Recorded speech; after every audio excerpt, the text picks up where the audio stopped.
Good morning seventh class. कैसे हैं आप सब। मैं आशा करती हूँ आप स्वस्थ होंगे। मैं रिया विद्या बाल भवन से संस्कृत की अध्यापिका हूँ। बच्चों, आज का विचार देखते हैं। आज का विचार है अयम नीजा परोवेति गणना लघु चेतसाम उदार चरितानाम तु वसुदेव कुटुंबकम। यह मेरा है, यह उसका है, ऐसी सोच संकुचित चित्त वाले व्यक्ति की होती है। जो यह मेरा है, यह तुम्हारा है, ऐसा सोच किसका होता है? जो संकुचित चित्त वाले व्यक्ति होते हैं उनकी होती है। इसके विपरीत उदार चित्त वाले लोगों के लिए तो यह संपूर्ण धरती ही एक परिवार जैसी होती है। तो बच्चों, इससे हमें क्या शिक्षा मिलती है? इससे हमें यह शिक्षा मिलती है कि कोई भी वस्तु को ये मेरा है, ये तुम्हारा है, ऐसी भावना हमें नहीं रखनी चाहिए। ऐसी भावना कौन रखते हैं? जो संकुचित चित्त वाले व्यक्ति होते हैं वो रखते हैं। इसके विपरीत जो उदार चित्त वाले व्यक्ति होते हैं वो संपूर्ण धरती को अपना ही परिवार मानते हैं। तो आज का विचार यही है, अयम नीजा परोवेति गणना लघु चेतेसाम उदार चरितानाम तु वसुदेव कुटुंबकम। बच्चों, आज हम लोग पढ़ेंगे शब्द रूप फल का। ठीक है, उससे पहले शब्द रूप फल का पढ़ने से पहले जो हमने पिछली क्लास में बालक और वाणी शब्द रूप पढ़ा था उसका एक बार हम रिकैप कर लेते हैं। देन हम लोग फल का शब्द रूप पढ़ेंगे। तो क्या पढ़ेंगे हम लोग? शब्द रूप। तो चलिए पहले हम लोग बालक का शब्द रूप देखते हैं। बालक कैसा शब्द रूप है? बालक अकारांत पुल्लिंग है। ठीक है, अकारांत। जब हम बालक बोलते हैं तो क के साथ क्या आ रहा है? अ आ रहा है, तो अकारांत पुल्लिंग होगा। ठीक है, तो अकारांत पुल्लिंग बालक शब्द रूप देखिए पेज नंबर 108 पे। ठीक है, सबसे पहले देखते हैं बालक का प्रथमा विभक्ति। प्रथमा विभक्ति एक वचन में क्या होगा? बालका, द्विवचन में बालकौ और बहुवचन में बालका। द्वितीय विभक्ति में देखिए, द्वितीय विभक्ति एक वचन में क्या होगा? बालकम, द्विवचन में बालकौ। जब दो बालक के लिए प्रयोग करेंगे द्विवचन में तो क्या होगा? बालकौ। और बहुवचन में दो से अधिक के लिए जब हम प्रयोग करेंगे तो क्या हो जाएगा? बालकाम। इसके बाद देखते हैं तृतीया विभक्ति। तृतीया विभक्ति किस अर्थ में प्रयोग होता है? करण के अर्थ में। तो तृतीया विभक्ति एक वचन में बालकेन, द्विवचन में बालकाभ्याम और बहुवचन में बालकै। चतुर्थी विभक्ति देखते हैं। चतुर्थी विभक्ति एक वचन में क्या होगा? बालकाय, द्विवचन में बालकाभ्याम और बहुवचन में बालकेभ्याम। ठीक है, तो चतुर्थी विभक्ति संप्रदान कारक के अर्थ में प्रयोग होता है। अब है पंचमी। पंचमी विभक्ति अपादान कारक, किसी वस्तु के अलग होने के अर्थ में प्रयोग होता है। तो पंचमी विभक्ति एक वचन में बालका, द्विवचन में बालकाभ्याम और बहुवचन में बालकेभ्याम। इसके बाद देखते हैं षष्ठी विभक्ति। षष्ठी विभक्ति के एक वचन में बालकस्य, द्विवचन में बालकयो और बहुवचन में बालका नाम। इसके बाद है सप्तमी। सप्तमी यानी कि अधिकरण कारक। अधिकरण कारक एक में सप्तमी विभक्ति एक वचन में क्या हो जाएगा? बालके, द्विवचन में बालकयो और बहुवचन में बालकेषु। अब सबसे लास्ट है हमारा संबोधन। संबोधन के एक वचन में हे बालक, द्विवचन में हे बालकौ और बहुवचन में हे बालकौ। तो ये था बालक का शब्द रूप। इसके बाद आता है वाणी। पेज नंबर 109 पे देखिए आप, वाणी का शब्द रूप है। वाणी का अर्थ क्या होता है? जल। तो वाणी कौन सा शब्द रूप है? इकारांत नपुंसकलिंग शब्द। ठीक है, तो वाणी का प्रथमा में क्या होगा? प्रथमा विभक्ति एक वचन में वाणी, द्विवचन में वाणिनी और बहुवचन में वाणिनी। द्वितीय विभक्ति एक वचन में वाणी, द्विवचन में वाणिनी और बहुवचन में वाणिनी। तृतीय विभक्ति एक वचन में क्या हो जाएगा? वाणिना, द्विवचन में वाणिभ्याम और बहुवचन में वाणिभी। इसके बाद है चतुर्थी विभक्ति। चतुर्थी विभक्ति के एक वचन में क्या होगा? वाणिने, ठीक है। द्विवचन में वाणिभ्याम और बहुवचन में वाणिभ्याम। इसके बाद है पंचमी विभक्ति। पंचमी विभक्ति के एक वचन में क्या होगा? वाणिना, द्विवचन में वाणिभ्याम और बहुवचन में वाणिभ्याम। इसके बाद षष्ठी विभक्ति। षष्ठी विभक्ति एक वचन में वाणिना, द्विवचन में वाणिनो और बहुवचन में वाणिनाम। इसके बाद लास्ट विभक्ति में सप्तमी। सप्तमी के एक वचन में वाणीन, द्विवचन में वाणिनो और बहुवचन में वाणीसु। इसके बाद है संबोधन। संबोधन के एक वचन में क्या होगा? हे वाणी या हे वारे, द्विवचन में हे वाणिनी और बहुवचन में हे वाणिनी, ठीक है।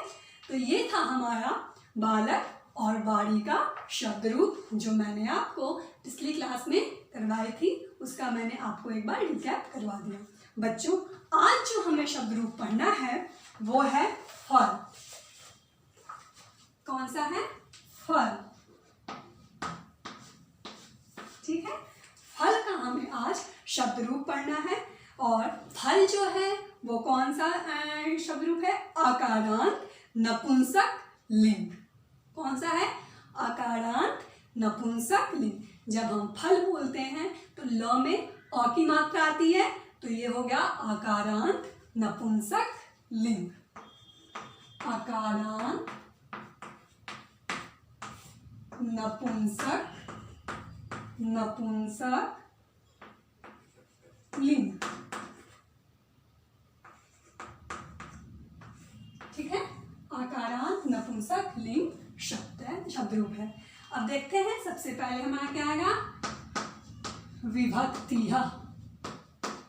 विभक्तिः एक वचन, एक वचनम, द्विवचनम, द्विवचनम और बहुवचनम,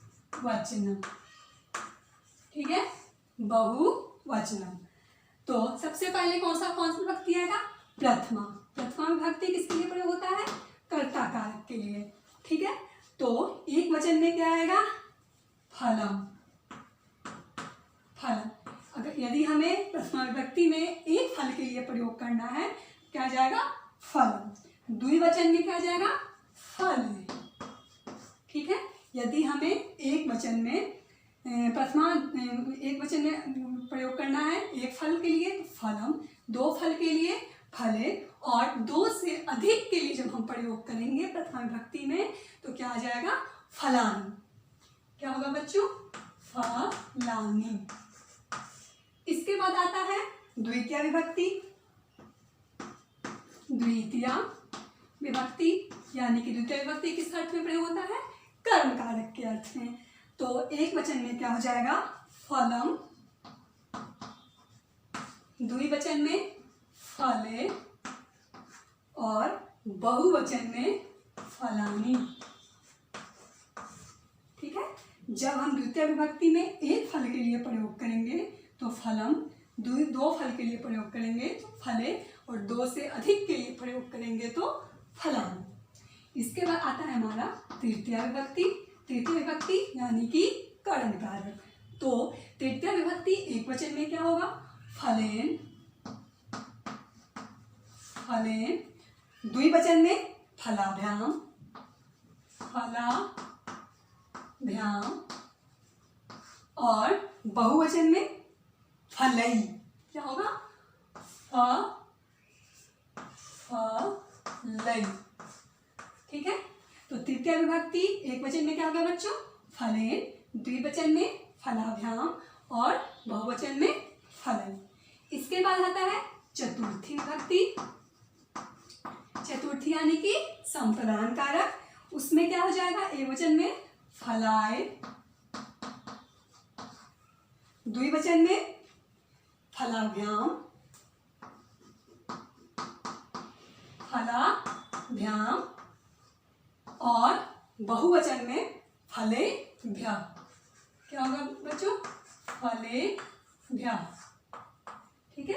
तो चतुर्थी विभक्ति यानी कि संप्रदान कारक के अर्थ में हम प्रयोग करेंगे, और चतुर्थी विभक्ति एक वचन में फलाय, द्विवचन में फलाभ्याम और बहुवचन में फलेभ्याम।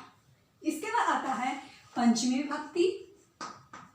पंचमी विभक्ति, पंचमी विभक्ति यानी कि अपादान कारक में प्रयोग होगा। अपादान अलग होने के अर्थ में प्रयोग होता है। तो पंचमी विभक्ति एक वचन में क्या हो जाएगा? फलात, फलात, द्विवचन में फलाभ्याम, फलाभ्याम और बहुवचन में फलेभ्याम। बहुवचन में क्या हो जाएगा? फलेभ्याम। अब आता है षष्ठी विभक्ति। षष्ठी यानी कि संबंध कारक, ठीक है, संबंध कारक में षष्ठी विभक्ति का हम प्रयोग करते हैं। तो षष्ठी विभक्ति, षष्ठी विभक्ति एक वचन में क्या होगा? फलस्य, फलस्य, द्विवचन में फलयो, फलयो और बहुवचन में फला नाम, ठीक है। तो षष्ठी विभक्ति एक वचन में फलस्य, द्विवचन में फलयो और बहुवचन में फला नाम। इसके बाद आता है सप्तमी विभक्ति। सप्तमी विभक्ति में क्या हो जाएगा? एक वचन में फले, द्विवचन में फलयो, फलयो और बहुवचन में क्या हो जाएगा बच्चों? फलेषु, फलेषु, ठीक है। तो सप्तमी विभक्ति एक वचन में फले, द्विवचन में फलयो और बहुवचन में फलेषु। इसके बाद आता है संबोधन। संबोधन,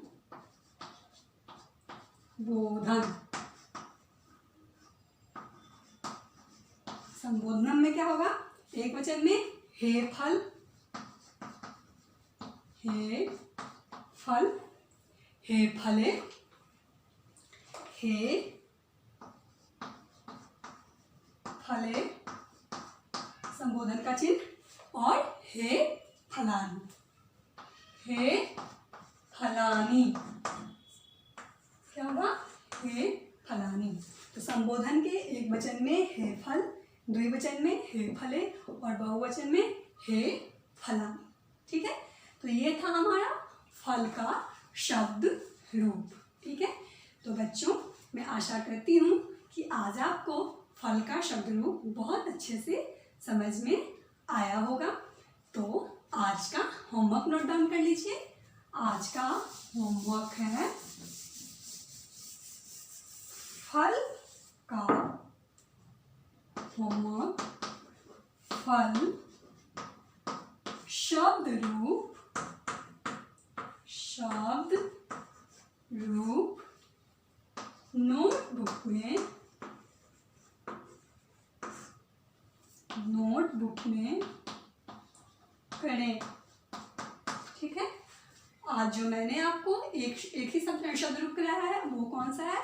फल का शब्द रूप है, और वो फल का शब्द रूप आपको अपने नोटबुक में करना है। तो आज का जो होमवर्क है वो यही है, ठीक है। तो बच्चों, आज के लिए इतना ही। मैं आशा करती हूँ कि आपको बहुत अच्छे समझ में आया होगा।